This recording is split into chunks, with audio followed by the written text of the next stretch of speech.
Hey guys, tonight we begin with the unshakable facts about the Middle Ages.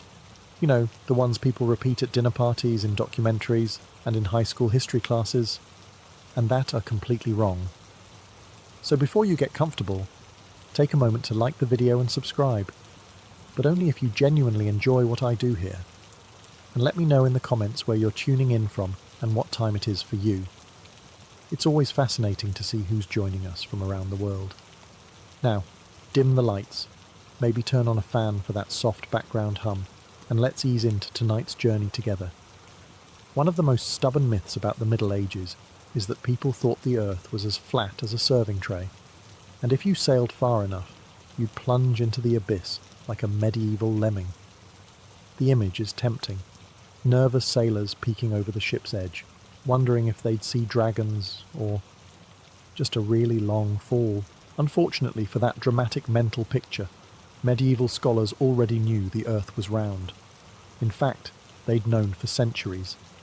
The ancient Greeks had measured it with sticks, shadows, and math, which is the historical equivalent of winning a Nobel Prize with a ruler and a bit of sunshine. Eratosthenes did it in the 3rd century BCE, and his method was still taught in the Middle Ages. So no, your average monk wasn't lying awake at night terrified of cosmic cliffs. The flat earth myth actually got popular thanks to 19th century writers who wanted to make the medieval period look like one long cosplay of ignorance. Washington Irving's biography of Columbus painted the explorer as bravely defying all the flat earthers of his day. The reality? The real argument in Columbus's time wasn't, is it round, but how big is it?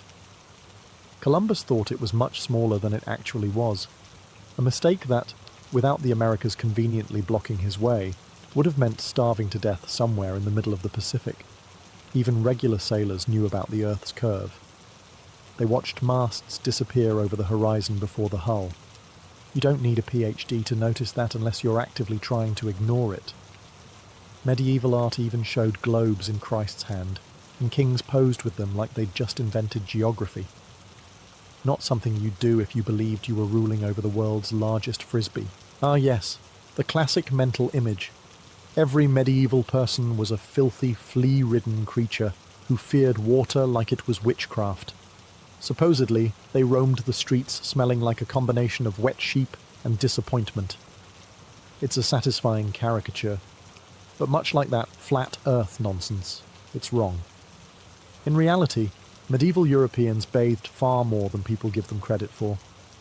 Public bathhouses were common in towns, often operating as social hubs where people could catch up on gossip, seal business deals, and, in some cases, enjoy additional services for an extra fee.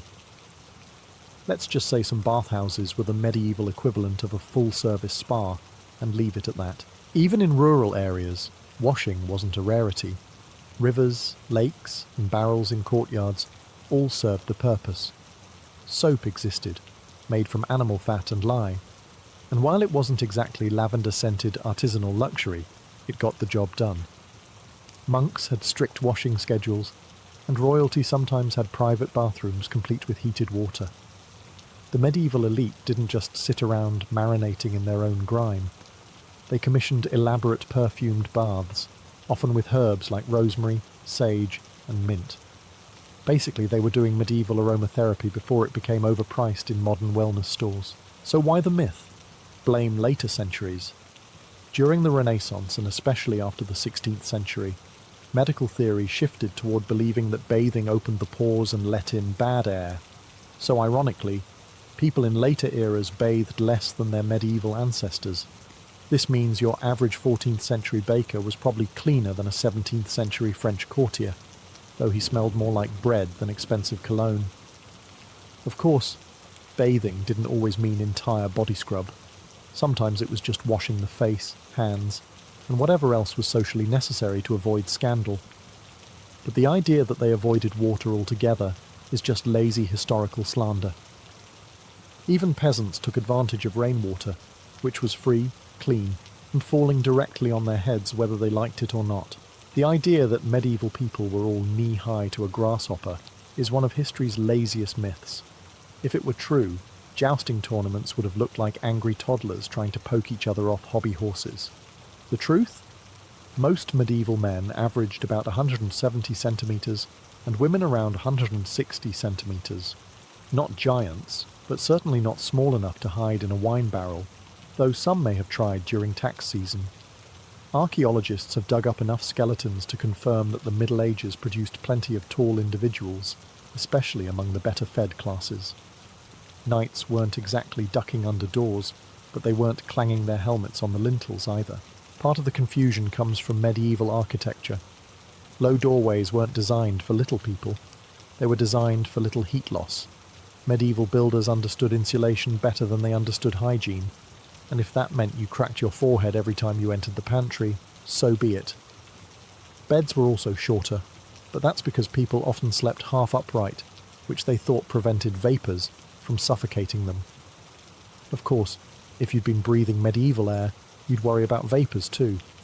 The nobility, with diets rich in meat, dairy, and imported delicacies, often had a height advantage over peasants who mostly lived on bread and cabbage. Chroniclers, eager to please their patrons, inflated royal statues in their writing. So in some accounts, kings loomed like cathedral spires, which is impressive until you realise these same scribes also claimed the monarch could kill a boar with a stern look. Yes, poor nutrition, disease and gruelling labour did stunt some people's growth, but the overall picture is far more varied than the miniature medieval man stereotype suggests. There were lanky guards, stocky masons, and more than a few market women who could knock you flat for asking if their husband was home. So no, the medieval world was not populated by a race of human collectibles.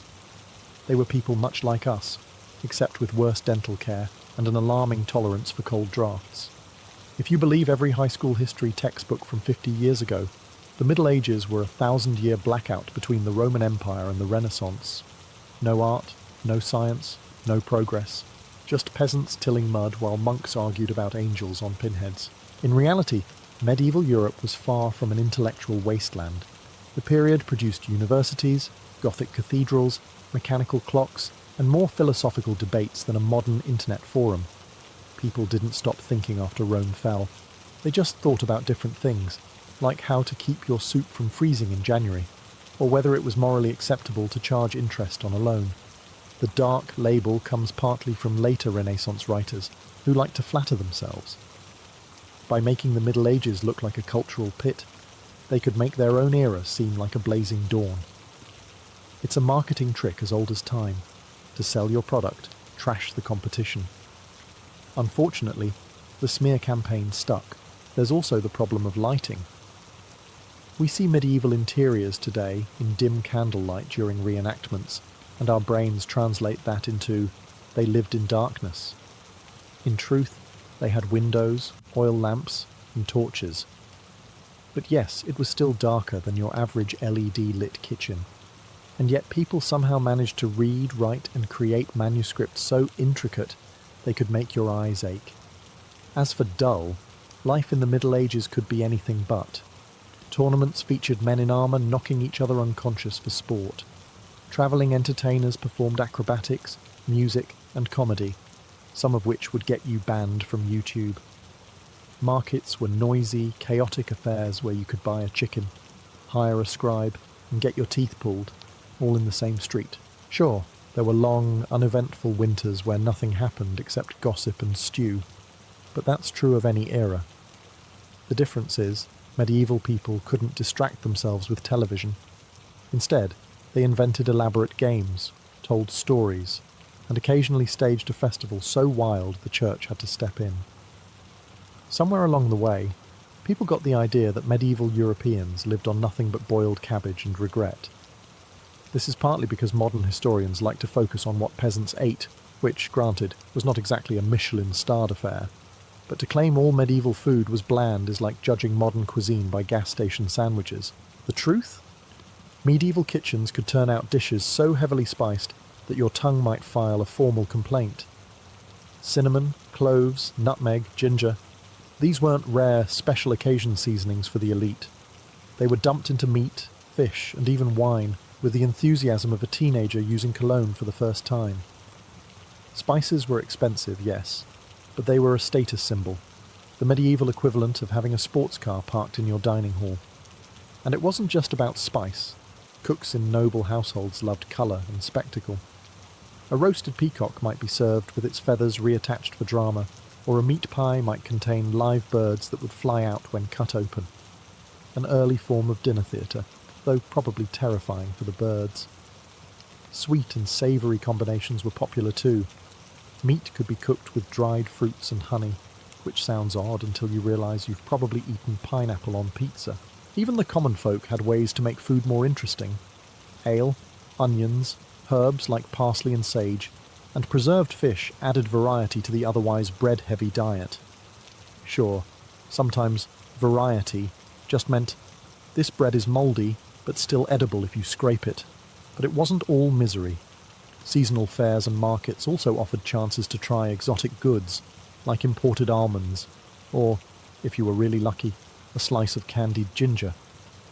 The real blandness came during times of scarcity, famines, sieges, or winters, when the cabbage barrel ran dry. That's when meals became survival rations. But when times were good, medieval cooking could be vibrant, flavourful, and sometimes alarmingly experimental. Somewhere, Hollywood decided that a knight in full plate armour was basically a helpless tin can, wobbling around until someone pushed them over like a clumsy fridge. You've seen the image. A knight falls on his back and can't get up, lying there like an overturned turtle, while his opponent politely waits to stab him. Reality check. A well-fitted suit of plate armour weighed about 45–60 pounds. That's the same as wearing a loaded hiking backpack, except instead of straining your shoulders, the weight was evenly distributed over your whole body. Medieval armourers were not in the business of producing metal prisons. They were in the business of keeping you alive while you swung a sword at someone else trying to kill you. Knights could run, jump, mount horses without cranes, and yes, even do somersaults. There are surviving training manuals showing fully armoured fighters grappling, rolling, and wrestling like they were auditioning for medieval WWE. Try doing that in your jeans and tell me who's more restricted. So where did the turtle knight myth come from? One culprit is a 15th century tournament style where contestants wore extra armour, heavier, bulkier, and designed purely for jousting. Yes, that made you about as agile as a garden shed, but that wasn't combat armour. That was sports equipment, the medieval equivalent of an American football player's pads. You wouldn't judge a sprinter's speed by watching someone in a mascot costume, would you? Another culprit is Victorian-era reenactments. 19th century medieval armour was often decorative, poorly fitted, or made of thicker steel for display, not battle. Put a stiff, overweight gentleman into one of those, and of course he moved like a malfunctioning wind-up toy. And then, of course, we have modern TV shows that think a slow, awkward knight makes for better slapstick than a swift, dangerous one. Truth be told, if knights had been as clumsy as pop culture suggests, the Middle Ages would have been very short indeed, because no one survives a battlefield by lying on the ground like a stranded beetle waiting for rescue. In reality, armour didn't make you immobile. It made you confident. The kind of confidence that lets you walk into a sword fight and think, I've got this, rather than, I hope my will is up to date. If you believe most movies, the medieval Catholic Church had a special committee whose only job was to burn books, glare at astronomers, and shout, "Heretic," at anyone with a magnifying glass. It's a great image. The grim monk smashing telescopes in slow motion while lightning flashes outside. Unfortunately, reality is less inquisition and more funding agency. Yes, there were cases where the church clashed with specific ideas. Galileo sends his regards. But the sweeping idea that the medieval church banned science is about as accurate as saying medieval peasants lived in mud huts all year round. Many of the very people doing science back then were clergy. Monks copied ancient Greek and Arabic manuscripts, ran observatories and experimented with medicine, in between brewing beer, which frankly was their most beloved experiment. Medieval universities, where a lot of the science happened, were largely church-founded and church-funded. These weren't weekend hobby clubs. They were structured institutions producing scholars who debated astronomy, mathematics, optics, and anatomy. The medieval Dark Ages narrative comes partly from Enlightenment writers who thought trashing the Middle Ages made their own era look smarter. Spoiler, smug marketing campaigns are not a modern invention. The Church didn't hate science, it just preferred it to fit within certain philosophical and theological boundaries. If you wanted to claim the Earth was round, no problem. Scholars had known that since antiquity.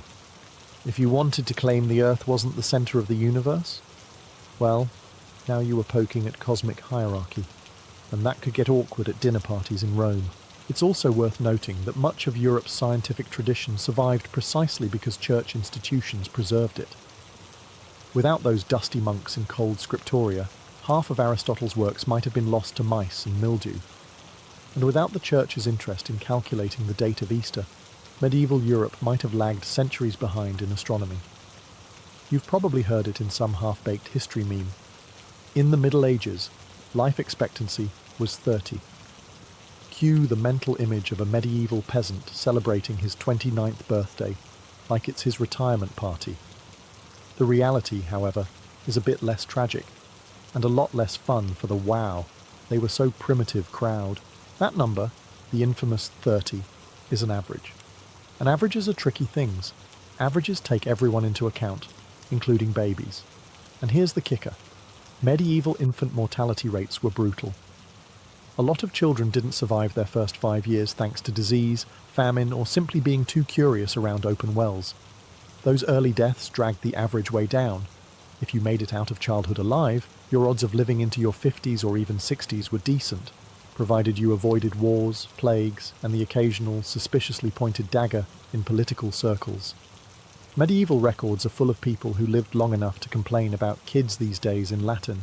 The idea that everyone keeled over at 30 also ignores the existence of elderly monarchs, bishops, farmers, and artisans.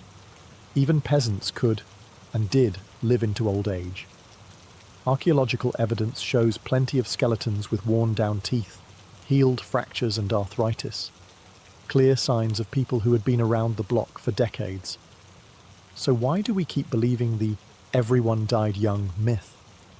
Because it makes history sound more dramatic, and because saying the average was 30, but that's due to high child mortality, doesn't have the same punch at cocktail parties. Here's a modern analogy. If tomorrow every toddler tragically vanished, grim, I know, but stick with me, the average age of the population would skyrocket. Conversely, if a third of all babies died at birth, the average would plummet, even if the surviving adults were still out there gardening at 75. In short, medieval people weren't biological mayflies. They didn't hit 30 and instantly drop dead like an episode of Game of Thrones. Life was harder, medicine was worse, but if you made it through the deadly roulette wheel of childhood, you had a fair shot at becoming the village elder. If you believe the movies, every medieval village had a weekly witch-burning day, right after market and just before the pub opened. But despite the fiery reputation, medieval Europe was not actually lighting up the skies with constant witch pyres. In fact, most of the large-scale witch burnings happened after the Middle Ages, during the early modern period. So technically, if you time-travelled to the 1300s, hoping for a front-row seat at a witch trial, you'd probably be bored or recruited to fix a broken wagon wheel. The medieval church itself was surprisingly sceptical about witchcraft in its earlier centuries. The official line in the 10th and 11th centuries was that most witches were just deluded people or victims of superstition. Some church manuals even stated outright that believing in witches' supernatural powers was itself heresy. A nice twist, where the witch hunters would be the ones in trouble. Of course, there were occasional prosecutions, but burning wasn't the go-to method. Hanging, exile, or good old-fashioned public shaming were more common punishments. Fire was expensive, and medieval towns weren't exactly eager to waste good timber on your neighbour who muttered over herbs. The real witch-burning craze didn't hit until the late 15th to 17th centuries, fueled by a mix of religious conflict, social panic, and the printing press spreading the Malleus Maleficarum. Basically a how-to guide for spotting witches, written by a man who was rejected by several women and apparently took it very personally. In the actual medieval period, accusations of magic were often more political or personal than supernatural.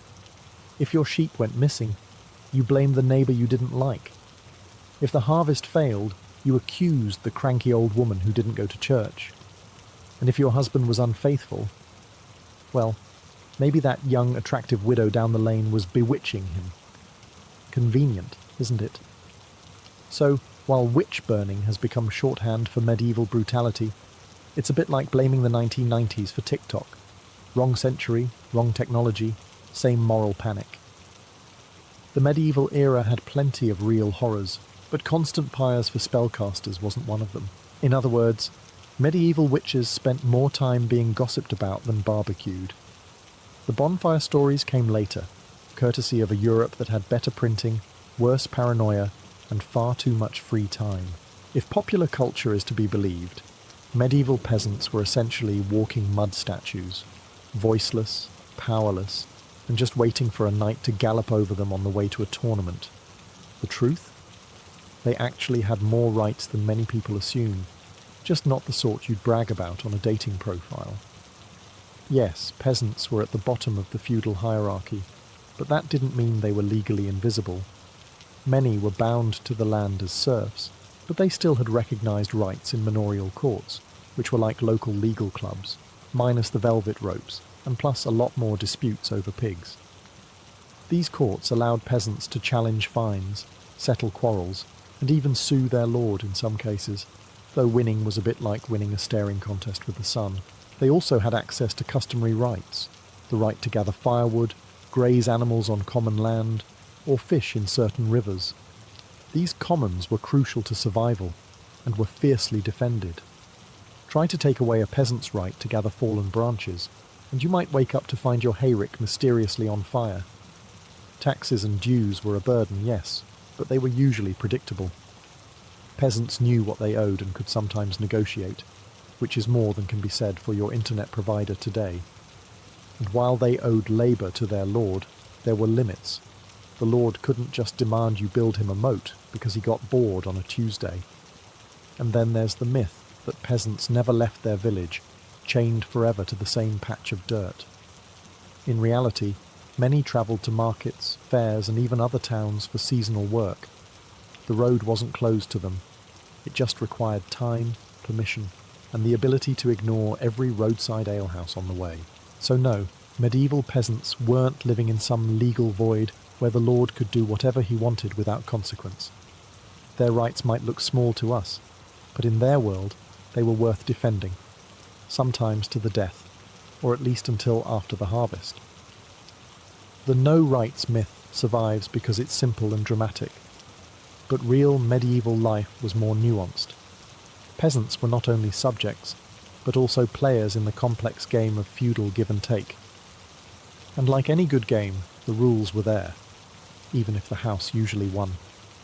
If you picture medieval castles as giant, cold slabs of grey stone looming over a perpetually muddy village, congratulations! You've been watching too many documentaries shot on cloudy days in November. In reality, medieval castles could be surprisingly colourful. And no, I don't mean from bloodstains after a siege. Castles were often plastered and painted in bright, eye-watering colours. Walls might be whitewashed to gleam in the sun, painted in stripes, or decorated with murals. Think less gothic misery, and more medieval Instagram filter set to sunny and gaudy. Even stone walls, when left exposed, were sometimes tinted with pigments to give them a warmer look. It turns out medieval people didn't want to live in a grim, dark set from Game of Thrones. They wanted somewhere that looked impressive, not depressing. Inside, things got even flashier. Great halls were draped with colourful tapestries, not just for decoration, but also to keep out drafts, and to cover up whatever the masons had messed up. Heraldic banners, carved wooden ceilings, and painted shields added splashes of colour everywhere.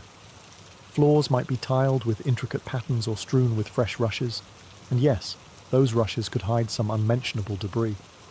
But at least they were replaced regularly, in theory. Even the furniture was painted and gilded. Chairs, chests, and beds were often carved and then decorated in reds, blues, and golds. If you walked into a medieval noble's bedchamber expecting grey stone and minimalism, you'd probably need sunglasses. So why do we think castles were depressing? Partly because paint fades and plaster crumbles, leaving the bare stone skeleton behind. Archaeology can tell us they were once colourful, but seeing a ruin in person is like meeting a rock star at 80 and assuming they always looked like that. That's not to say castles were all cosy and cheerful. They were fortresses after all, with draughty passages, uneven stairs, and a smell that was somewhere between wood smoke and horse. But visually, they were built to impress allies, intimidate enemies, and remind peasants who was in charge. In short, medieval castles weren't grey and joyless. They were the architectural equivalent of wearing a crown while shouting your family crest in primary colours. The bleakness is just what's left when the centuries strip away the medieval paint job. The Black Death was, without question, one of the deadliest pandemics in history. It tore through Europe, the Middle East, and parts of Asia in the mid-14th century like a plague-themed carnival ride nobody wanted to be on. But the idea that it killed half the world is ambitious, even for a disease that made medieval doctors think strapping live chickens to your armpits was sound medical advice. In truth, historians estimate it killed between 30% and 60% of Europe's population, which is horrifying enough without rounding it up to half the globe. Entire villages were wiped out, trade routes went eerily quiet, and you could probably buy a house for the price of a turnip, if you could find anyone alive to sell it to you. But the rest of the world, not quite so devastated. China and the Middle East suffered massive losses, yes, but Africa, the Americas, and much of Oceania were untouched. In 1347, half the world didn't even know Europe existed, much less that it was in the middle of a pandemic apocalypse. The notion that everyone was affected is more of a dramatic storytelling flourish, like claiming every medieval knight was a chivalrous hero, or that every princess was blonde. That said, the psychological impact of the plague on affected regions was enormous. People interpreted it as divine punishment, bad air, or the result of foreign merchants with suspicious cargo. Modern germ theory was centuries away, so medieval prevention methods ranged from burning incense to carrying posies to, my personal favourite, avoiding bathing, because they thought it opened the pores to bad air. Spoiler: avoiding bathing did not help. The plague also reshaped economies. Labour shortages meant surviving peasants could demand better pay and conditions. Some even left their manors to work elsewhere, legally or otherwise. This sudden shift in bargaining power was about as welcome to the nobility as a rat in their soup. If Hollywood has taught us anything, it's that in the Middle Ages, every legal dispute could be solved by two people whacking each other with swords until one of them was dead, preferably in the rain, with dramatic music. In reality, trial by combat was more like the flashy legal loophole you could technically invoke, but almost no one actually did. The idea was simple. If you were accused of a crime, you could prove your innocence by fighting your accuser. The thinking went that God would favour the righteous, which sounds noble until you remember that God's will often looked suspiciously like the better fighter won. And yes, this applied even in civil disputes. Imagine suing your neighbour over a stolen cow and ending up in a muddy field, trying not to get your helmet caved in. But trial by combat wasn't the medieval equivalent of Judge Judy. In most places it was rare, regulated, and often replaced by other methods like oaths, witness testimony, or, everyone's favourite, trial by ordeal, which involved things like holding red-hot irons or dunking people in rivers. Combat was expensive, dangerous, and socially awkward if your opponent happened to be your brother-in-law. When it was used, the rules could be bizarre. There were standardised weapons, designated arenas, and even time limits.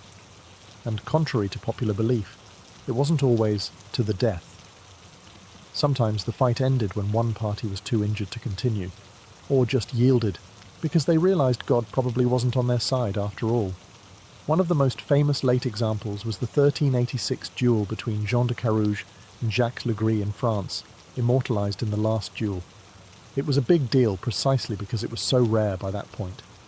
When such trials did happen, They drew huge crowds, because let's face it, medieval entertainment options were limited, and two angry nobles fighting for divine judgment was basically the Super Bowl.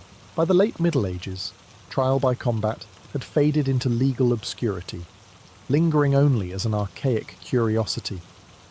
In England, it technically remained on the books until 1819, when some clever defendant actually tried to demand it, and lawmakers quickly realised maybe they should take that option away before someone got ideas. So, no. Medieval courts weren't just armoured brawls in disguise. Most disputes were settled with paperwork, not polearms. Which is probably just as well. Most lawyers can't swing a sword. If you believe the stereotype, medieval medicine was basically just apply leeches until patient stops complaining or stops breathing, whichever comes first. And yes, bloodletting with leeches was a thing. But it wasn't the only thing, and medieval healers didn't just sit around waiting for their next slimy prescription to wriggle into action. In reality, medicine in the Middle Ages was an eclectic mix of inherited classical knowledge, folk remedies, astrology, and the occasional deeply questionable experiment. Physicians, apothecaries, midwives, and barber surgeons all had their roles. The physicians wore long robes and tried to impress you with Latin phrases. Apothecaries dispensed herbs, powders, and mysterious potions, some helpful, some placebo, and some that probably should have come with a may cause death label. Barber surgeons, meanwhile, could cut your hair, pull your tooth, and amputate your leg, all in the same appointment. Efficiency at its finest. Leeches were part of a broader belief in balancing the four humours: blood, phlegm, black bile, and yellow bile. If you had too much of one, your body was out of balance, and the cure might involve draining some blood, inducing vomiting, or giving you a laxative strong enough to power a small mill wheel. But medieval medicine wasn't just trial and frequent error. Herbal treatments like willow bark for pain, garlic for infections, and honey for wounds actually had merit and are still used in some form today. Hospitals run by religious orders provided care, even if care sometimes meant prayers and a clean bed.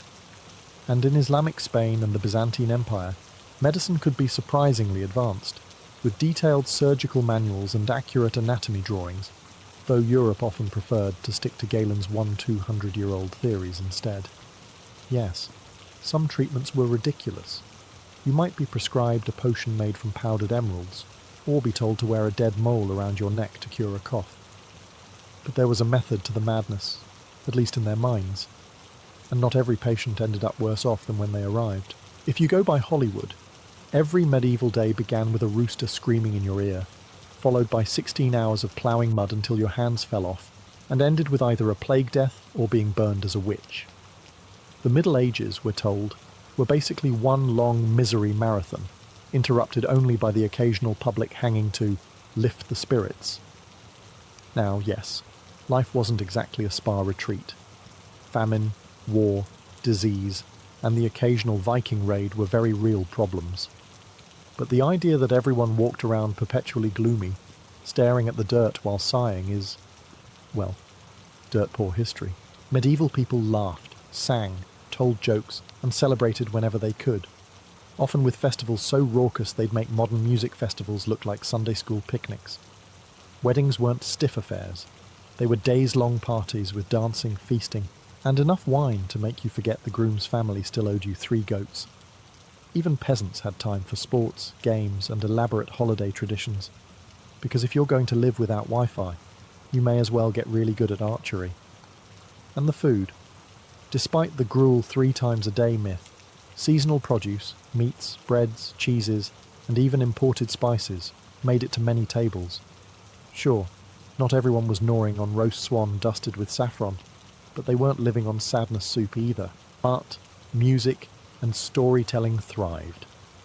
People embroidered beautiful clothing, carved intricate woodwork, and told epic tales. Not because they were bored, but because beauty mattered. The idea that life was only about survival is an invention of modern cynicism, looking back through smudged glasses. And yes, The average lifespan statistic gets thrown around to prove life was short and miserable, but that number is skewed by high infant mortality. If you made it past childhood, you could easily live into your 60s, which is more than enough time to develop opinions about the neighbour's sheep. Medieval life had struggles, absolutely, but it also had joy, humour, music, and love, all the things that make life worth living. The only people who think the Middle Ages were nothing but misery are the same ones who assume medieval people never bathed. Spoiler. They did, just maybe not as often as you'd like. On the endless Mongolian steppe, where the land stretches so far that the horizon seems to be the edge of the world, the sudden appearance of a rider was never just a coincidence.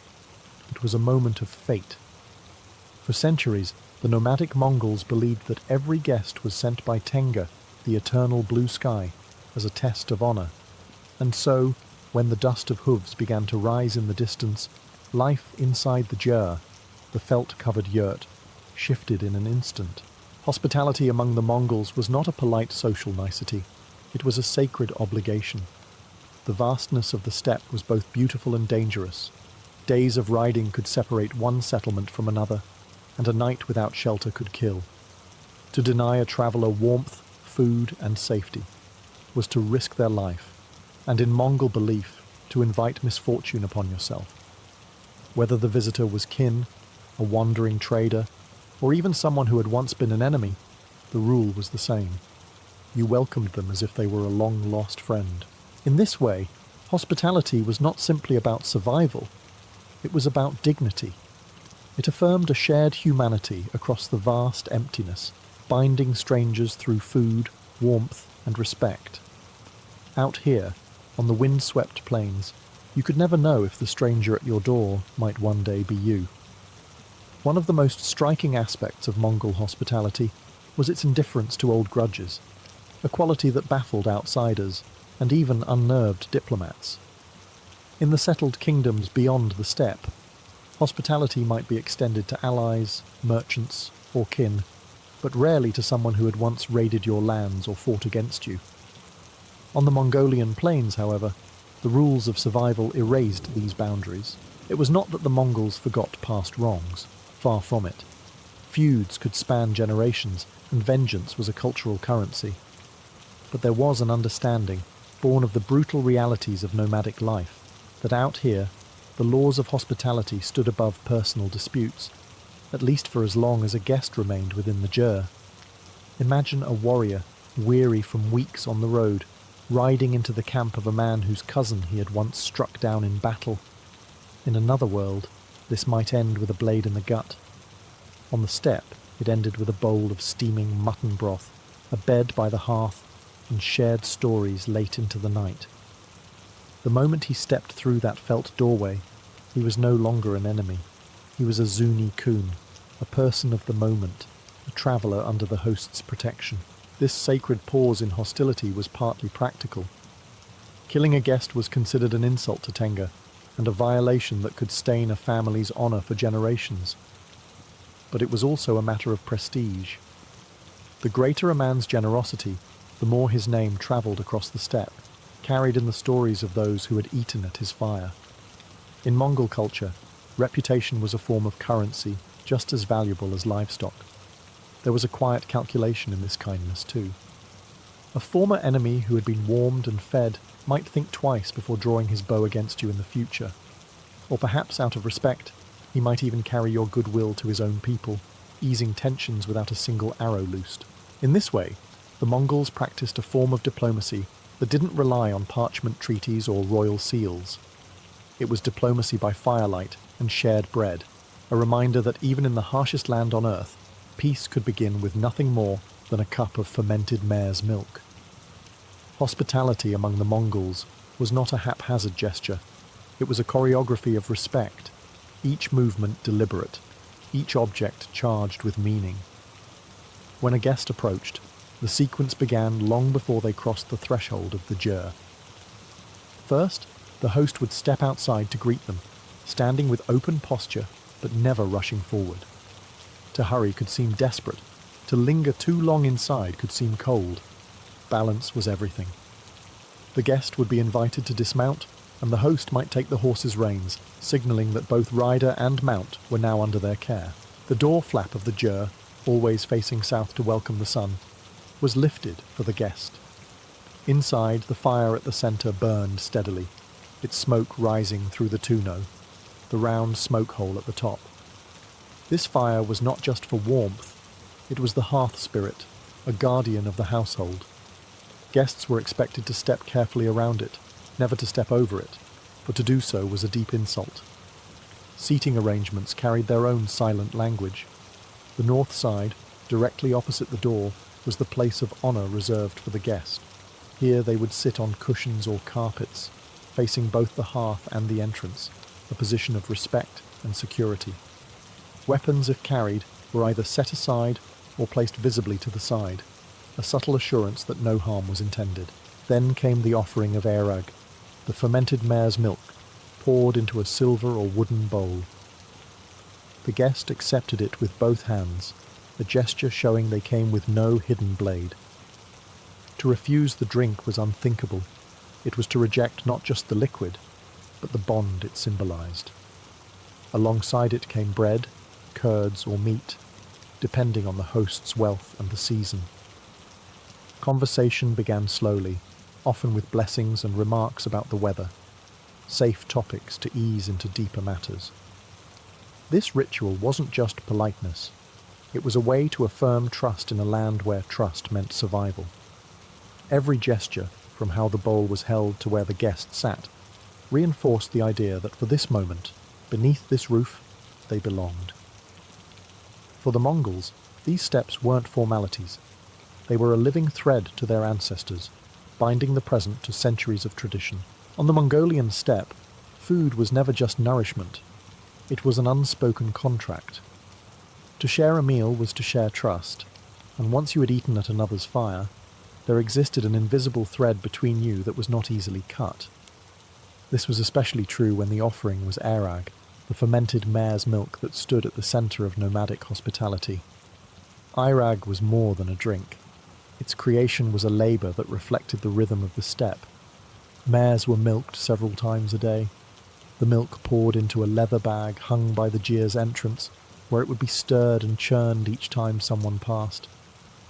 This constant motion transformed it into a lightly alcoholic, tangy brew, both refreshing and symbolic. To accept it was to accept the protection of the household. To drain the bowl was to seal that acceptance. Alongside the airag came the solid companions of the nomadic table. Bortsog, small fried bread pieces, offered a crisp sweetness that contrasted with the drink's sour tang. Arul, dried curds hardened by sun and wind, were a test of the teeth and a reminder of the steppe's unforgiving nature.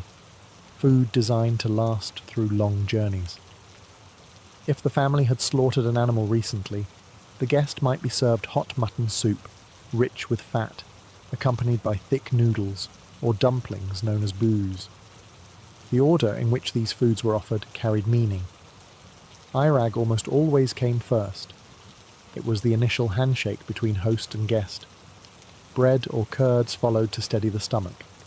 Meat was the ultimate sign of honour, for livestock were wealth, and to serve fresh meat meant the host had parted with something valuable for your sake. Eating together was not a rushed affair.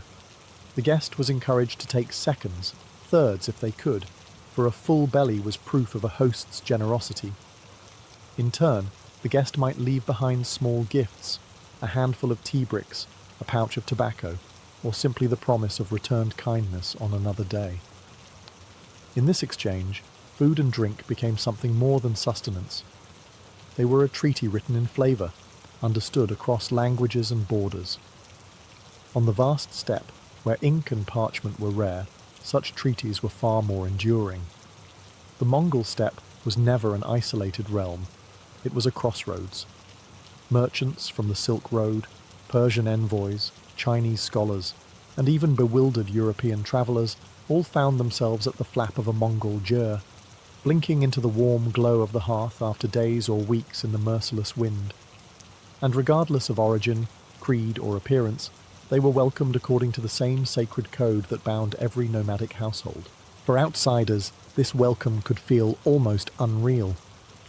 Imagine a Venetian merchant, used to the cautious suspicion of Mediterranean ports, suddenly being ushered into a felt-covered home in the middle of nowhere.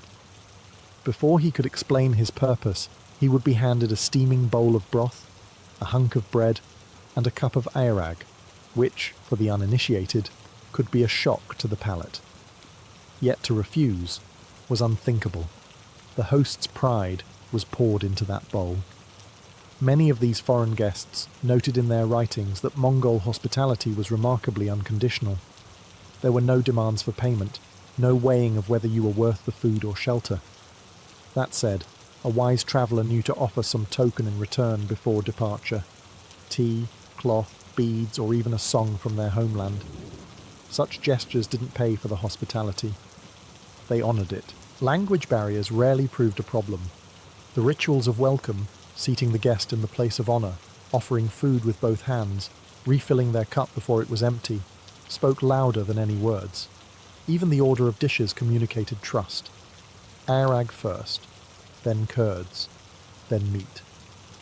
By the time real conversation began, often through interpreters or in a mix of signs and shared words, the foundation of mutual respect had already been laid. These encounters weren't just kindness for kindness's sake. They were also threads in a much larger web. A well-treated traveller would carry stories of generosity across deserts and seas, burnishing the host's reputation far beyond the reach of their own hooves. In a culture where fame could travel faster than armies, a single act of welcome could be as powerful as 100 warriors. Thus, the Mongols' openness to strangers wasn't naive. It was strategic, spiritual, and deeply human all at once. On the Mongolian steppe, treaties were not drafted in ink. They were tasted in broth and sealed in shared cups of airag. Hospitality wasn't just kindness. It was politics performed around a fire. A guest could arrive as a wary emissary from a rival clan and leave as an ally, bound by the memory of generosity as much as by any spoken agreement. When two groups sought peace or cooperation, the first step was rarely a formal meeting. Instead, the host clan would prepare a feast. Horses would be slaughtered, an extravagant gesture, for horse meat was reserved for important occasions. The ger would be readied to receive the visitors, with carpets and cushions freshly beaten, and the finest utensils polished until they gleamed in the lamplight. The guests would be seated in the place of honour, directly opposite the door, a silent signal that they were under the household's full protection. The food was the language of diplomacy. The richer the spread, meats, fresh dairy, sweets, the clearer the message. We value this meeting, and we have the wealth to honour you. In Mongol culture, to offer less than your best at such a moment would be to admit weakness or disinterest. Conversations during these gatherings were never rushed. They began with blessings and small talk, easing both sides into comfort. A host might recount the bravery of the guest's ancestors, or speak of mutual threats from distant tribes. Between courses, cups were refilled again and again, and with each round, the atmosphere softened. The line between negotiation and celebration blurred. This ritual worked on a deeper level than mere words. Sharing food and shelter was a visceral reminder that survival on the steppe depended on cooperation. When you had eaten at someone's fire, the thought of turning your bow against them carried a weight that was hard to ignore. By the time the feast ended, the visitors often left with more than full bellies. They carried new loyalties. The understanding might be as simple as a promise to trade or as grand as a pledge of military aid. And while no parchment recorded these bonds, they endured in memory, upheld by honour, and the certainty that future visits would be met with the same warmth. In this way, Mongol hospitality was not just tradition, it was statecraft, woven into the very fabric of survival and power on the steppe. To step inside a Mongol ger was to enter not just a home, but a sacred space layered with unspoken laws. A guest might be welcomed with open arms, but that didn't mean they could behave however they pleased. On the steppe, hospitality came with a code, and to break it was to risk offending your host. or worse, the spirits that guarded the household. The most important rule began at the threshold. Never step on the wooden doorframe. It was more than a piece of carpentry. It symbolized the boundary between the wild world outside and the sanctity within. Treading on it was thought to invite misfortune, not only upon the guest, but upon the entire household. Once inside, the hearth was the heart of the ger, and it was treated with deep reverence. Guests never stepped over it, poked at its fire without permission, or placed trash into it. The fire was the spirit of life, its flames linked to the eternal blue sky, and disrespecting it was akin to insulting the gods. Seating had its own unspoken map. The northern section, facing the entrance, was reserved for honoured guests. The west was traditionally the men's side, and the east was the women's. Sitting in the wrong place, especially without being invited, was a breach of etiquette. When food or drink was offered, it was accepted with both hands and without hesitation. To refuse was not only rude, it suggested distrust. Even if the guest disliked Erag's sour tang or found the mutton too fatty, they were expected to take at least a token sip or bite. Complaining about the meal, however subtly, was never acceptable. There were smaller, subtler rules too. Pointing your feet toward the hearth was frowned upon, as was touching someone's head, considered the most sacred part of the body. Weapons were either left outside or kept in plain sight but untouched, signalling peaceful intent. These customs were rarely explained outright. A guest was expected to learn them by observation or prior knowledge. Yet they served a purpose beyond courtesy. They created an atmosphere of mutual respect, ensuring that the fragile trust between host and guest remained unbroken. To abide by these rules was to honour not just your host, but the ancient spirit of the steppe, a spirit that demanded respect from all who travelled under its endless sky. On the Mongolian steppe, the welcome a guest received was never a question. It was a certainty. But what was offered and how it was presented shifted with the turning of the seasons. The vast grasslands lived by a rhythm older than memory, and hospitality moved in step with that cycle. In the warmth of summer, life on the steppe was at its most abundant. Herds grazed on lush grass, mares produced rich milk, and the Erag bags hanging at the ger's entrance were kept in constant motion, ensuring a steady supply for visitors.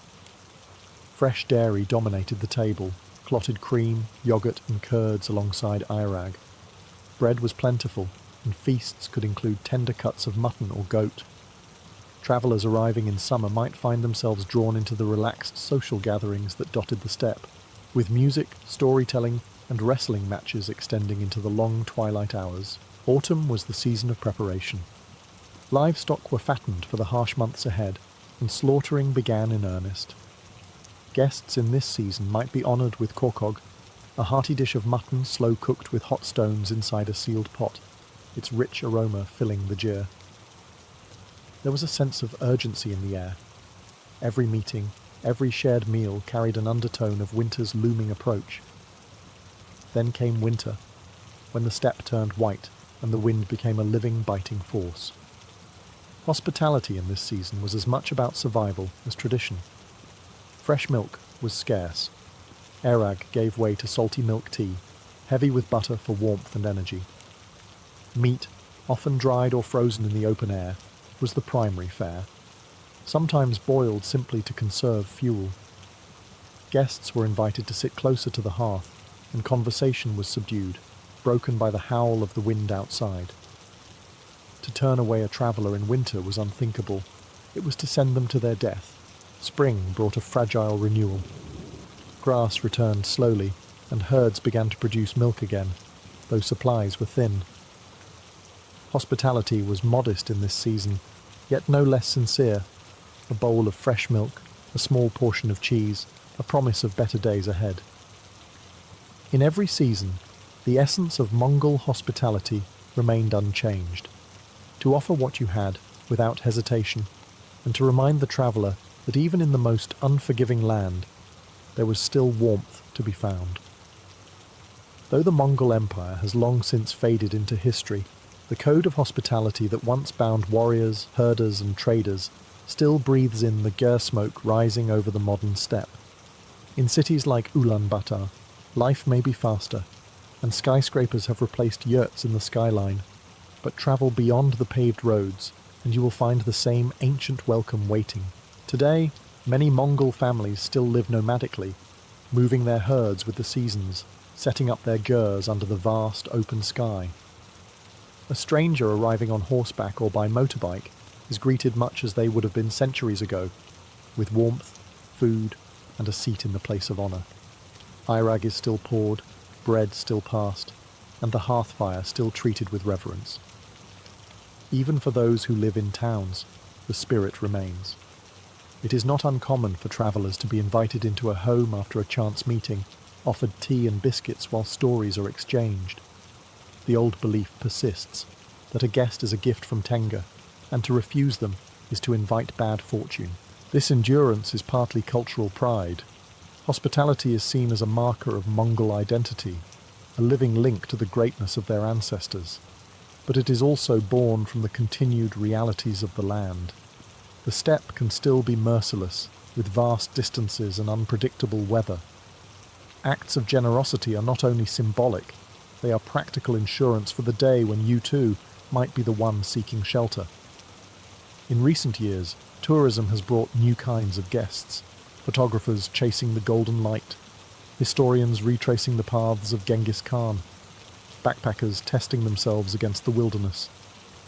Many leave with stories of being welcomed into gers without prior arrangement, of being fed and sheltered without a single word of money spoken. For the Mongols, this is not charity. It is the fulfillment of a duty, one that transcends wealth, politics, or religion. As long as the eternal blue sky watches over the steppe, they believe the old ways must continue.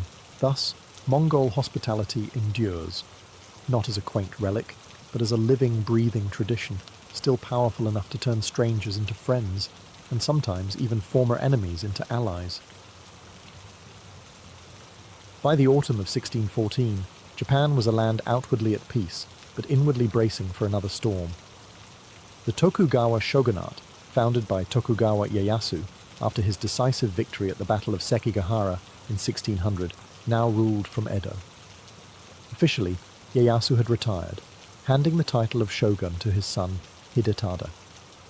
In reality, the old warlord still pulled the strings of power, watching the nation with the wary eyes of a man who knew how quickly unity could shatter. Only one serious rival remained, the Toyotomi clan, once the ruling power of Japan under the legendary Toyotomi Hideyoshi. His son, Toyotomi Hideyori, had been just a child when Sekigahara ended his family's dominance. Now in his early 20s, he was a symbol for all who disliked Tokugawa rule. Hideyori was no mere relic of a fallen dynasty. He was wealthy, politically connected, and most dangerously, entrenched within Osaka Castle, the mightiest fortress in the land. Osaka Castle was more than just stone walls and watchtowers. It was a statement of Toyotomi power. Massive moats, towering ramparts, and storehouses packed with enough food and supplies to withstand a prolonged siege. Merchants, masterless samurai, and ambitious lords still gravitated toward its protection, swelling its garrison. The castle's position in the heart of Japan gave it strategic importance. If a rebellion flared, Osaka could serve as both a rallying point and an impregnable base. Rumours began to swirl through the country. Whispers of Toyotomi allies gathering, of weapons being stockpiled, of secret letters sent to daimyo still loyal to Hideyoshi's memory. The Tokugawa court in Edo heard these reports with increasing alarm. For Ieyasu, this wasn't just about military threat. It was about the possibility of the Toyotomi becoming a political alternative to his rule, drawing discontented warriors like moths to a flame. In public, the two sides maintained a facade of civility. In private, both prepared for the inevitability of war. Ieyasu, the seasoned strategist, understood that to secure the Tokugawa shogunate for generations, the Toyotomi presence in Osaka had to be erased completely. Hideyori, raised in a world of shifting loyalties, knew that to survive, he could not show weakness. The stage was set. Two great houses, one old and calculating, the other young and defiant. both locked in a silent contest of wills beneath the watchful eyes of the entire nation. The fragile peace was about to break. The road to the siege did not begin with a sudden clash of swords, but with deliberate moves in a political game that Tokugawa Ieyasu played better than anyone alive. He knew that open aggression without cause could turn neutral daimyo against him. Instead, he needed a justification, something that would make war seem not just inevitable, but righteous. The spark came in the form of a temple bell. In 1614, the Toyotomi funded the recasting of a great bell for the Hokoji temple in Kyoto. Upon its completion, an inscription was engraved with a Buddhist prayer for peace, ending with the phrase, Kokka Anko, may the nation be at peace. A harmless blessing to most eyes, but to Ieyasu, or rather to those reading the message on his behalf, the specific arrangement of characters could be interpreted as a curse against the Tokugawa clan. The character for peace sat in a way that seemed to separate Ieyasu from long life, and the shogunate pounced on this as evidence of Toyotomi insolence. It was a flimsy pretext, but in the charged political climate, it was enough. Ieyasu's envoys accused Hideyori of plotting rebellion. Letters were dispatched across Japan, warning daimyo that the Toyotomi were preparing for war and must be dealt with before they could destabilize the realm. Many lords, eager to prove loyalty or simply avoid suspicion, began supplying troops and provisions to the Tokugawa cause. For Hideyori, the accusation was both insulting and dangerous. Advisors urged him to make peace, perhaps by sending hostages or dismantling parts of Osaka Castle's fortifications. Yet there was a defiant current in the Toyotomi camp. Many believed that yielding now would only hasten their end. Samurai, loyal to his father's memory, flooded into Osaka, some of them ronin who had nothing left to lose. The castle's garrison swelled to perhaps 100,000 fighters, a force impressive in size, but varied in discipline and loyalty. The stage was now set not for diplomacy, but for confrontation. By autumn, the Tokugawa army, massive, disciplined, and well-equipped, was on the move toward Osaka. The political bell had tolled, and now the drums of war began to beat. By late November 1614, the Tokugawa army was on the march. It was a force that dwarfed any Japan had seen since Sekigahara. Estimates ranged from 150,000 to over 200,000 troops, drawn from nearly every domain loyal to the shogunate. Commanded by Tokugawa Ieyasu himself, alongside his son Shogun Hidetada, it moved with the precision of a nation mobilized for final victory. Osaka Castle, however, was not an easy target. Hideyori's defenders numbered perhaps 90,000 to 100,000, an army swollen by waves of masterless ronin. These men, though not bound to any daimyo, brought with them experience from past wars and a willingness to fight with reckless courage. Under the leadership of generals such as Goto Matabe, Kimura Shigenari, and Sanada Yukimura, the legendary tactician from the Sanada clan, the Toyotomi forces prepared to make Osaka an unbreakable bastion. The castle's fortifications were formidable, triple moats, towering stone walls, and massive gates designed to funnel attackers into deadly kill zones. Supply stores brimmed with rice, dried fish, and other essentials, enough to endure a prolonged siege. The defenders were confident that winter's harsh cold would favour them. The Tokugawa army, encamped in the open fields and hastily built forts, would have to endure the freezing winds off Osaka Bay. Ieyasu's strategy was methodical. Rather than launch a reckless frontal assault, he ordered the construction of siege lines encircling the castle. Earthworks, watchtowers, and artillery emplacements began to rise. Cannons, many acquired through Portuguese trade, were positioned to pound the walls. The goal was to choke Osaka into submission, cutting off reinforcements and wearing down morale before the final blow. Inside the castle, Hideyori worked to maintain unity among his diverse allies. The presence of Sanada Yukimura was especially significant. He began constructing a series of outworks known as the Sanada Maru, a defensive barbican on the southwestern side that would soon become the focal point of some of the fiercest fighting in the entire campaign. By December, the siege was fully underway. The moats froze at night, the air rang with the crack of musket fire, and the ground trembled under the impact of cannon shot. Winter had come to Osaka, and with it, the first test of whether the Toyotomi could withstand the might of the Tokugawa. If Osaka Castle was the heart of the Toyotomi defense, then the Sanada Maru was its sharpened spear point. Built by Sanada Yukimura on the southwestern approach to the castle, this fortification was no mere outwork. It was a killing ground designed to bleed the Tokugawa army before they could even touch the main walls. The Sanada Maru's design was cunning. Surrounded by its own moat and connected to the main castle only by a narrow passage, it allowed defenders to concentrate fire on any attacker who dared to approach. High earthen ramparts bristled with matchlock gunners, while concealed firing positions allowed arrows and bullets to rain down from unexpected angles. The Tokugawa, eager to test the defences, launched a series of assaults in early December. Their numbers were overwhelming, but Yukimura's men, many wearing the red armour that became their grim signature, stood firm. Waves of attackers found themselves mired in mud or scrambling up steep embankments under a storm of shot. Arquebuses cracked in disciplined volleys, cutting down samurai mid-charge. When the enemy drew too close, the defenders counterattacked with spears and swords, pushing them back into the killing zones. Adding to the defenders' advantage were the cannons mounted within the Sanada Maru. Supplied by Hideyori's stockpiles, these guns pounded the Tokugawa siege works, tearing gaps in their lines and scattering troops. The psychological effect was just as potent as the physical damage. Tokugawa soldiers began to dread any order to advance on the redoubt. One assault ended in disaster when the attackers, attempting to storm the walls, were met by a sudden countercharge led by Yukimura himself. His presence on the field, rallying his men with a calm yet unyielding demeanour, became legendary.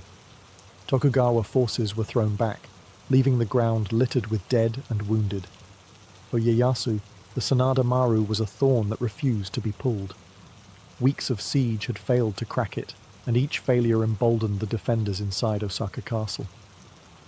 Even the bitter cold seemed to favour Yukimura's men, who knew every inch of their fortification and could rotate shifts to keep fresh fighters on the walls. By mid-December, it was clear to the Tokugawa commanders the Sanada Maru could not be taken by direct assault. If Osaka Castle was to fall, it would not be through Yukimura's gate. When direct assaults on Osaka Castle failed, especially the bloody failures at Sanada Maru, Tokugawa Ieyasu shifted his focus from storming the walls to breaking the defenders' will.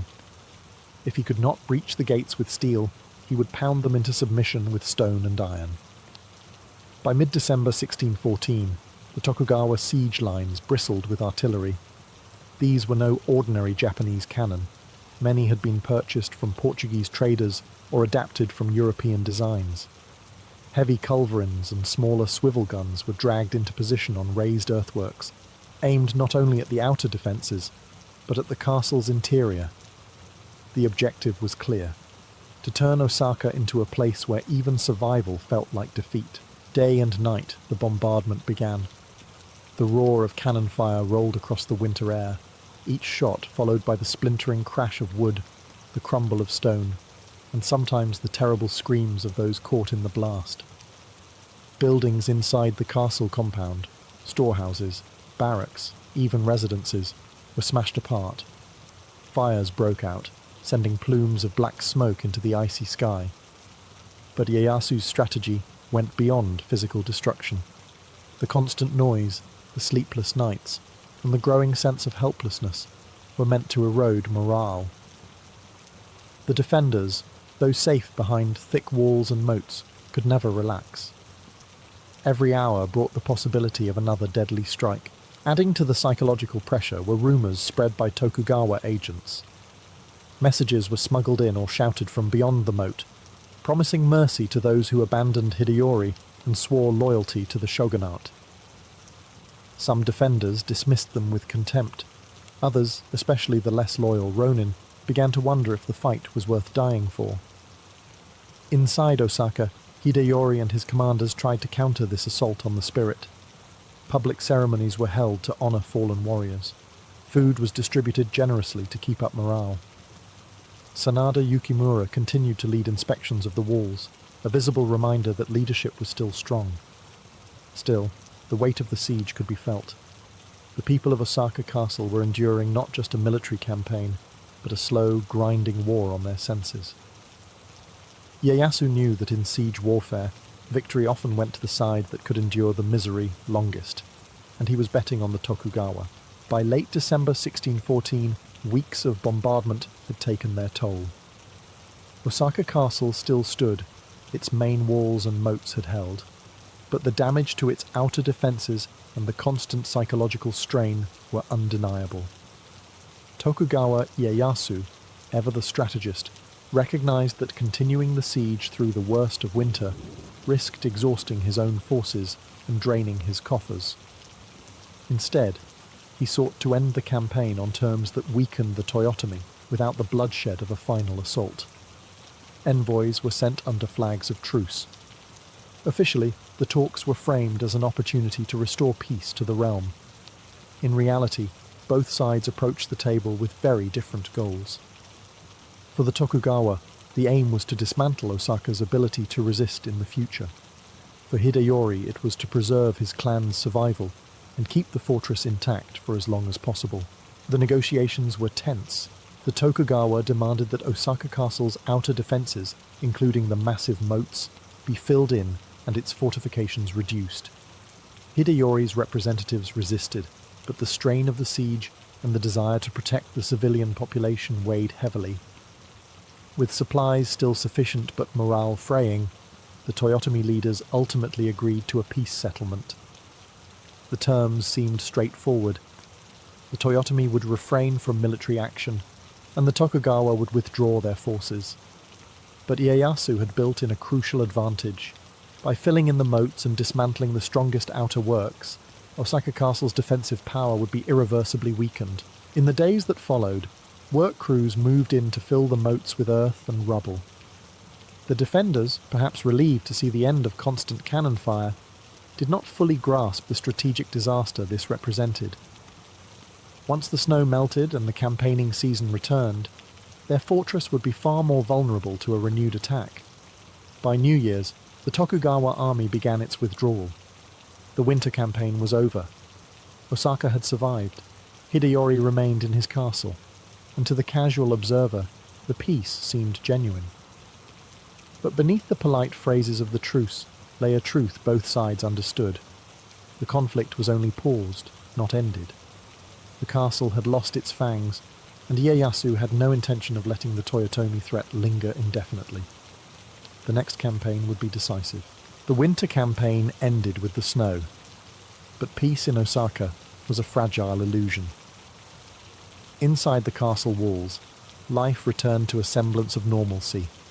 Fires were lit without fear of cannon shot, markets reopened, and the sound of repairs replaced the thunder of war. Yet everyone knew the truce was a thin layer of ice over deep, cold waters. The moat-filling clause of the treaty had gutted the castle's defensive strength. The massive moats that had once kept Tokugawa troops at bay were now shallow ditches or flat earth, leaving the walls exposed to direct assault. Some Toyotomi retainers whispered that accepting such terms had been a fatal mistake, while others insisted it had been the only way to save Osaka from destruction in winter. Despite this vulnerability, Hideyori and his commanders began preparing for the possibility of renewed conflict. Weapons were repaired and restocked, and skilled ronin were again recruited from across Japan. The most famous among them, Sanada Yukimura, returned to his work reinforcing the Sanada Maru and strengthening what fortifications remained. Without the moats, defence would hinge on smaller strongpoints and fierce close-quarter fighting. The Tokugawa, for their part, wasted no time in watching for an excuse to break the truce. Ieyasu's agents in Kyoto and Osaka reported every movement inside the castle, every arrival of new warriors, every whispered plan.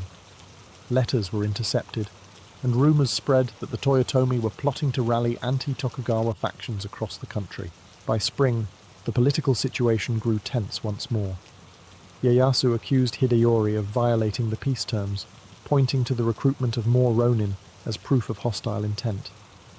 Whether this was true or merely a pretext, hardly mattered. The shogunate had all it needed to justify war in the eyes of the daimyo. In Osaka, the Toyotomi court debated furiously. Some urged Hideyori to negotiate again, to send hostages to Edo in a last attempt at reconciliation.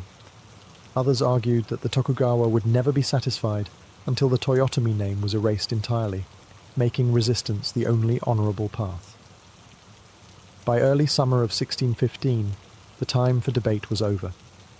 The Tokugawa armies began to mobilise once more, this time under the warm skies of the campaigning season. The summer campaign was coming, and for Osaka Castle it would be the last stand. In May 1615, the Tokugawa army marched once more toward Osaka, this time with no intention of negotiation.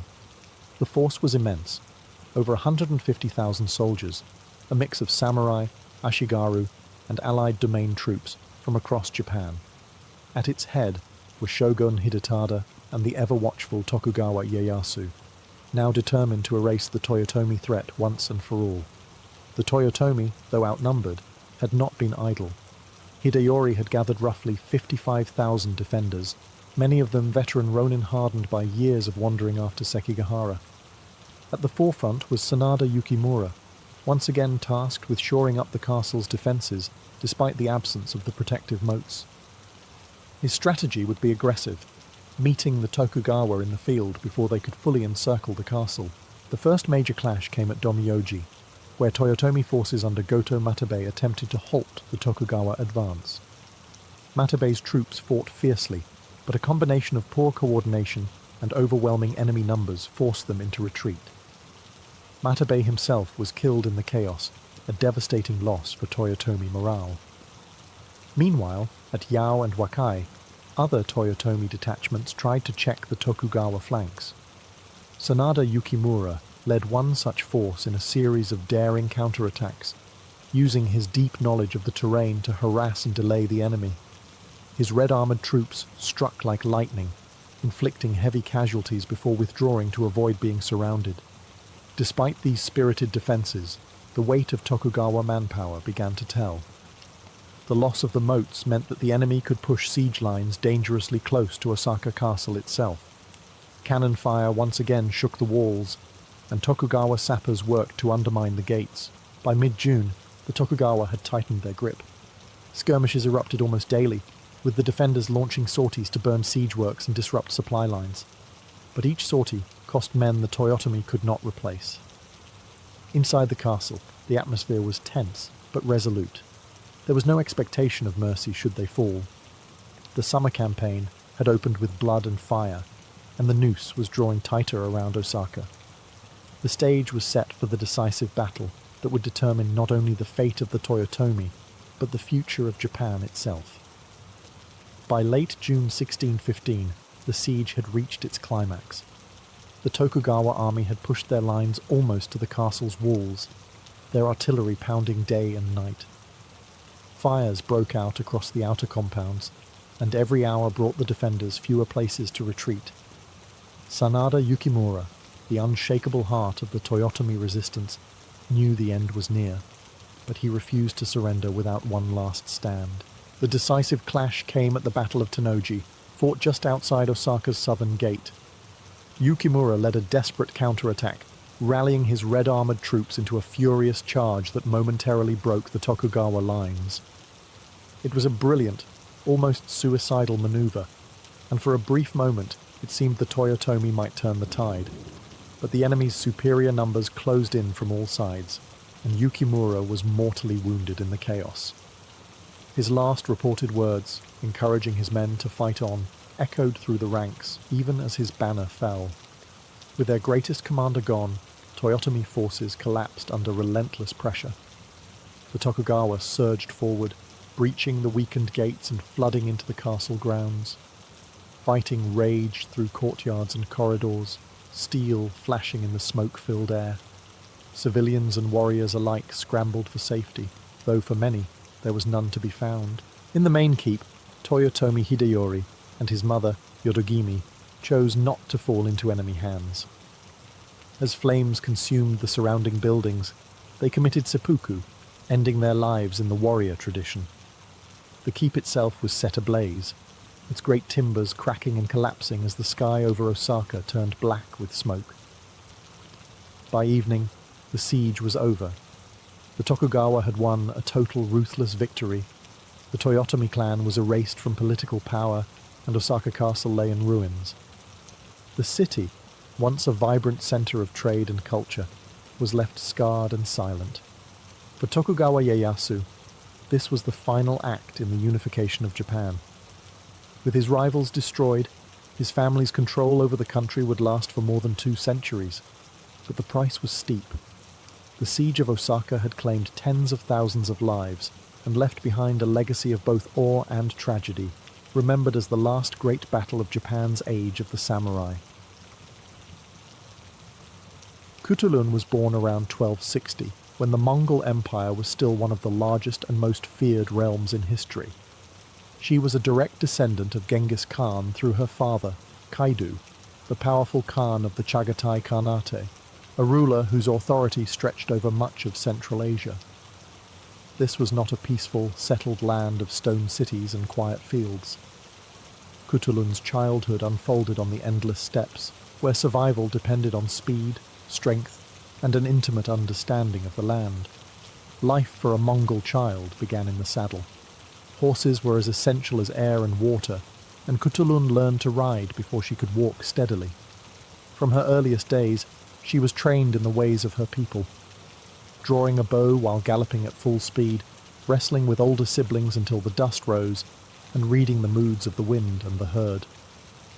These were not pastimes. They were skills that meant the difference between life and death in a world defined by war and mobility. Her father, Kaidu, was locked in constant political and military struggle with his cousins in the Great Khan's court, particularly Kublai Khan in China. This environment meant Kutulun grew up not in the sheltered luxury of a palace, but in military camps, surrounded by warriors, strategists, and the constant movement of armies. The clang of weapons and the shouts of soldiers were as familiar to her as the songs sung around the evening fire. Mongol culture valued strength and skill over mere lineage, and Kutulun's talents soon became impossible to ignore. Even as a child, she could ride longer, wrestle harder, and shoot straighter than boys older than her. She was not encouraged to follow the traditional path of a Mongol noblewoman, arranging marriages and managing the domestic side of a nomadic household, but to train alongside her father's warriors. Her mother and other women of the camp still taught her the domestic skills expected of a noble's daughter, but Kutulun's destiny was already shaping into something different. Her parents understood that in the harsh, competitive political landscape of the late Mongol Empire, a daughter who could command respect on the battlefield would be as valuable as any son. By the time she reached her teenage years, Kutulun had already begun to carve out a reputation, not simply as Kaidu's daughter, but as a warrior in her own right. By the time Kutulun reached her teenage years, her life was already intertwined with the rhythm of war. The Mongol Empire of her youth was no longer the unified machine it had been under Genghis Khan. It was fractured, with rival branches of the royal family vying for dominance. Her father, Kaidu, was one of the most formidable of these claimants, a military leader whose defiance of Kublai Khan placed him in constant conflict with the Yuan dynasty to the east and rival Khanates to the west. In this turbulent world, Kutulun did not remain a mere observer. She rode alongside her father's army, not as a ceremonial figure, but as an active participant. Campaigns were grueling affairs, long rides across deserts and mountains, sudden clashes with enemy scouts, and full-scale battles where the fate of whole regions could shift in a day. Kutulun proved herself in these environments, wielding her bow and spear with the precision of a seasoned warrior. Contemporary accounts, particularly those from the Venetian traveller Marco Polo, describe her as unmatched in the field. He claimed she could seize an enemy soldier from horseback, drag him back to her own lines, and do so without breaking her pace. This was no exaggeration, meant to romanticize her image. Mongol cavalry tactics demanded such feats, and Kutulun excelled at them. Her father valued her presence not only for her skill in combat, but also for the morale it inspired. Soldiers fought harder, knowing Kutulun rode among them, a living symbol of their cause. and proof that courage was not limited by gender. Her white horse became a recognizable sight on the battlefield, and her red-lined armor marked her as someone not to be underestimated. It was during these campaigns that Cutulun developed the fierce independence and tactical mind that would define her later fame. She learned to read the flow of battle, to anticipate enemy maneuvers, and to strike at the perfect moment. These were not skills acquired in training alone. They were forged in the chaos of real combat, where mistakes cost lives. By her early 20s, Cutulun was not just the daughter of Kaidu, but one of his most trusted commanders. Her reputation as a warrior princess had spread far beyond the Chagatai Khanate, earning both admiration and resentment in equal measure. Among the Mongols, wrestling, Burk, was more than a sport. It was a test of strength, agility, and honor, performed at festivals, celebrations, and gatherings of the tribes. Victory in the wrestling ring could bring prestige equal to triumph on the battlefield. For Cutulun, whose skills already matched the finest warriors, it was another arena in which to prove herself. As the stories go, Cutulun issued a challenge to the men of the steppe. She would only marry the man who could defeat her in wrestling. This was no idle boast.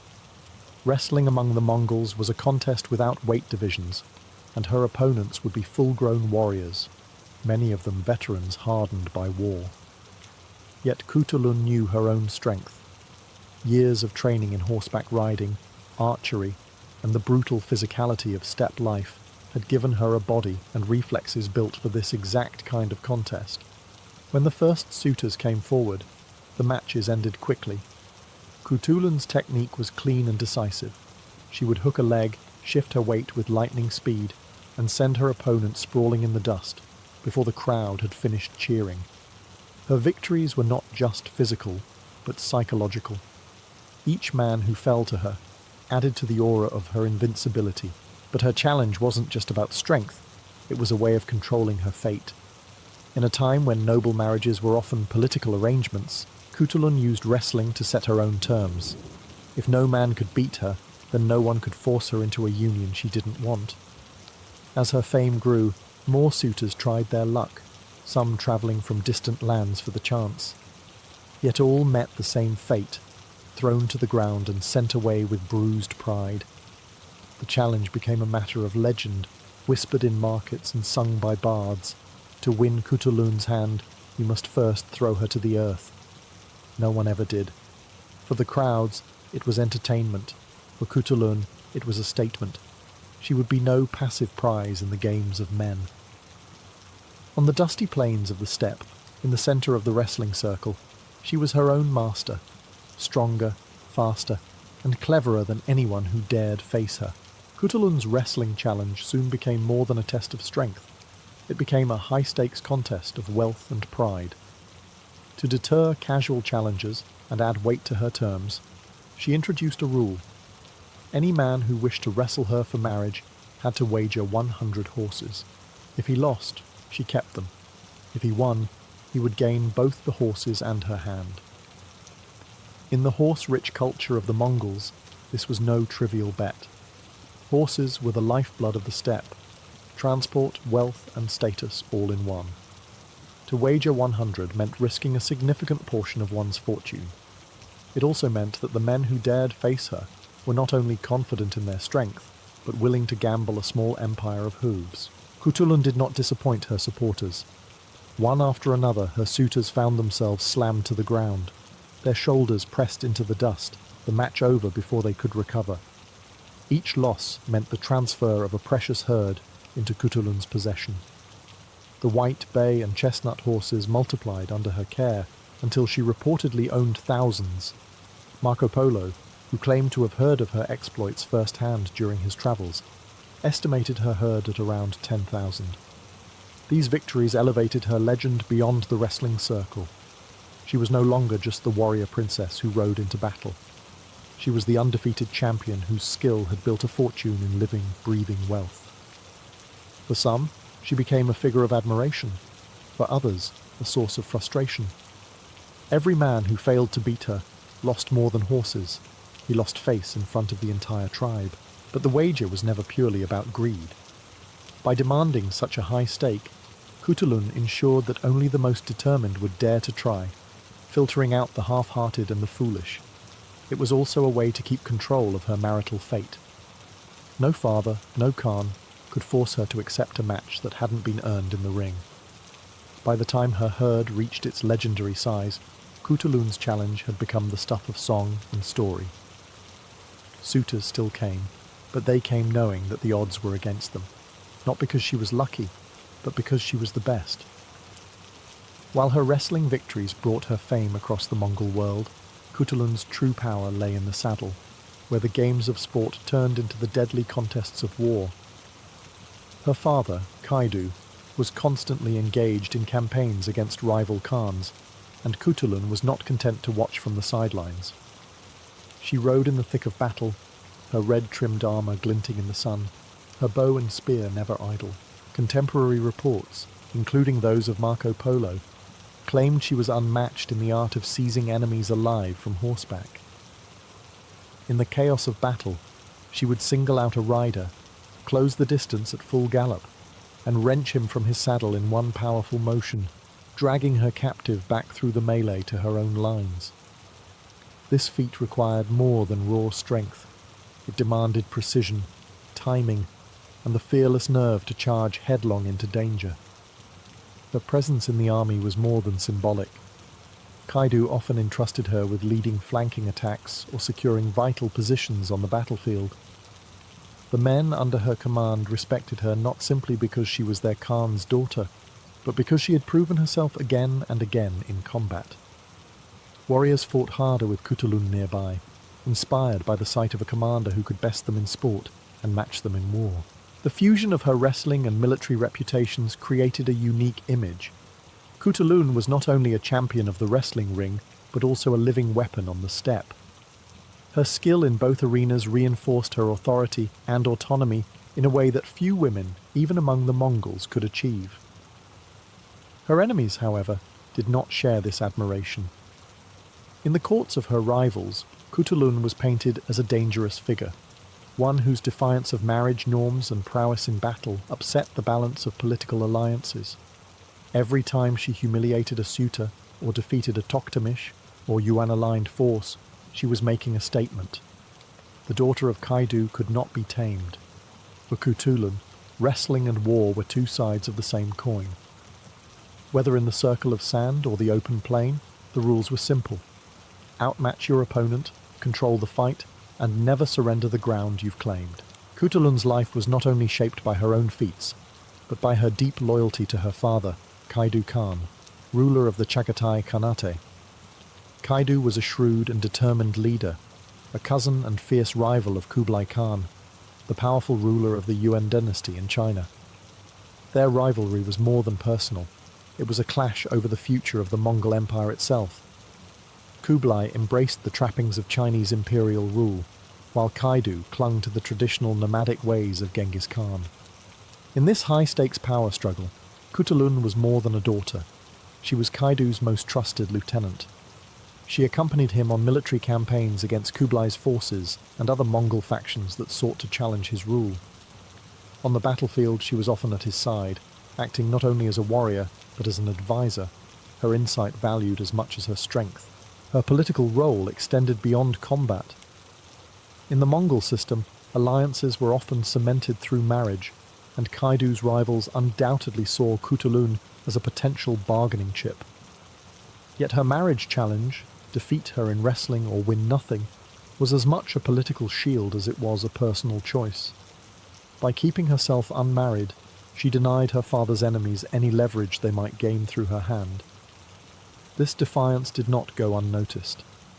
Chronicles suggest that Kutulun's influence in court was significant enough to draw envy and suspicion from other nobles. Some accused her of overstepping her role, others of holding undue sway over her father's decisions. But Kaidu never seemed to doubt her loyalty or capability. To him, Kutulun was an essential part of his campaign, to preserve the independence and traditions of their branch of the Mongol Empire. Her closeness to her father also meant she shared in his political burdens. When Kaidu's wars dragged on, bringing strain to the Khanate's resources and alliances, Kutulun was there to negotiate truces, rally troops, and keep wavering allies in the fold. Her presence reminded everyone that Kaidu's leadership was backed by more than bloodline. It was defended by a warrior who embodied the spirit of the steppe. In those years, Kutulun's identity became inseparable from her father's cause. She was not only his protector and champion, but also his heir in spirit, the living proof that the old Mongol ways were still alive and undefeated. In 1301, Kutulun's world shifted forever. Her father, Kaidu Khan, the unyielding ruler who had fought for decades to keep the Mongol Empire's heartlands independent from Kublai Khan's influence, died after years of war and political maneuvering. His passing left a dangerous power vacuum in the Chagatai Khanate, and with it came the question, who would lead? Kaidu had reportedly considered Kutulun as a successor. She had been his most trusted military commander, his closest advisor, and the child who best understood his vision for preserving the traditions of Genghis Khan's nomadic empire. But Mongol politics, despite their pragmatic nature in many areas, were still dominated by male leadership. For Kutulun to ascend would require more than skill and loyalty. It would require overcoming entrenched rivalries and the ambitions of male relatives who saw themselves as rightful heirs. The succession crisis quickly turned bitter. Several of Kaidu's sons and male allies maneuvered for power, forming temporary alliances and breaking them just as quickly. Kutulun, though deeply respected, faced whispered accusations that her wrestling career and unmarried status made her unsuitable to rule. Some saw her independence as a strength. Others viewed it as a threat to the political marriages and alliances that held the Khanate together. Even without an official title as Khan, Kutulun remained a formidable force. She commanded her own following of loyal warriors and held vast wealth, her thousands of horses symbolizing not just her personal success, but her ability to reward allies. She played the dangerous game of steppe politics, supporting and opposing claimants when it suited her, always protecting her father's legacy and the stability of the Khanate. Yet the very qualities that made her a legend also made her a target. Rivals spread rumours, some claiming she was too domineering, others alleging she had overstepped by holding authority equal to men. In this environment, trust was rare, and betrayal was a constant threat. Kutulun's dream of leading in her father's stead ultimately faded in the face of political realities. A male relative, Duwa Khan, emerged as a dominant figure, consolidating power. Still, Kutulun retained her autonomy and her influence, continuing to shape the politics of the Khanate from behind the scenes, never relinquishing the independence that had defined her life. In the years after her father's death, Kutulun remained a figure impossible to ignore on the Mongol steppe. Though she never officially took the title of Khan, her wealth, military skill, and loyal following ensured she continued to wield real power. She rode in campaigns when necessary, settled disputes among her allies, and maintained a degree of independence rare for any Mongol noble, especially a woman. Her vast herds of horses were still a living symbol of her undefeated wrestling career, and they gave her both economic clout and the ability to support warriors in times of conflict. Even the Khans who now ruled the Chagatai Khanate tread carefully around her. She was no ordinary princess to be commanded. Yet with influence came the weight of rumour. Some claimed she had finally married, possibly for political reasons, though no match was ever confirmed in the chronicles. Others whispered darker tales, fabricated by rivals, accusing her of taking lovers in secret, or even plotting treachery against her kin. None of these stories were proven, but on the steppe, rumour could be as deadly as the sword. Her later years were marked by shifting alliances in a turbulent political landscape. The Mongol Empire's great unity had long fractured, and the Chagatai Khanate faced both internal rivalries and external threats. Kutulun, ever the tactician, played the game carefully, lending her strength where it would preserve her standing and protect her people. The circumstances of her death around 1306 are shrouded in mystery. Some accounts claim illness took her, others hint at assassination, suggesting that her independence had finally made her too dangerous for the men in power. The Venetian traveller Marco Polo, who had heard of her exploits during his time in the Mongol realms, left no record of her end, only her astonishing life. Whatever the truth, Kutulun's legend did not fade. She remained in the memory of her people as the undefeated wrestler, the fearless warrior, and the woman who could not be forced into submission, whether in marriage, in politics, or in combat. Centuries later, her story would inspire characters in art and literature, her spirit riding eternally under the eternal blue sky she had served all her life. Centuries after her death, Kutulun's name still rides on the winds of the steppe. In Mongolia, Central Asia, and beyond, she remains a figure who defied expectations, living on her own terms in a world where power was usually measured in the strength of men's arms and the alliances they forged. She proved that a woman could command both fear and respect, not by exception, but by mastery. Her legend as an undefeated wrestler became the centerpiece of her story. Not one man ever bested her in the circle, and her wager, 100 horses per loss, transformed her into one of the wealthiest and most feared figures of her time. This feat alone made her unique among the descendants of Genghis Khan, blending athletic dominance with political savvy. In the Mongol oral tradition, Kutulun is remembered alongside the greatest warriors of her era. She is celebrated for her loyalty to her father, her skill in battle, and her refusal to be used as a pawn in political marriage games. Folk songs and tales recast her as the ideal of the strong, independent Mongol woman, one who embodied both beauty and ferocity. Her story also travelled far beyond the steppe. Marco Polo's accounts carried her fame into Europe, where her image mingled with legend and myth. Over time, her life inspired works of fiction and even opera. The most famous example is the character of Turandot in the plays and operas of later centuries, most notably in Puccini's opera, though these works fictionalized her story heavily, turning her wrestling challenge into riddles and her steppe heritage into an exoticized fantasy.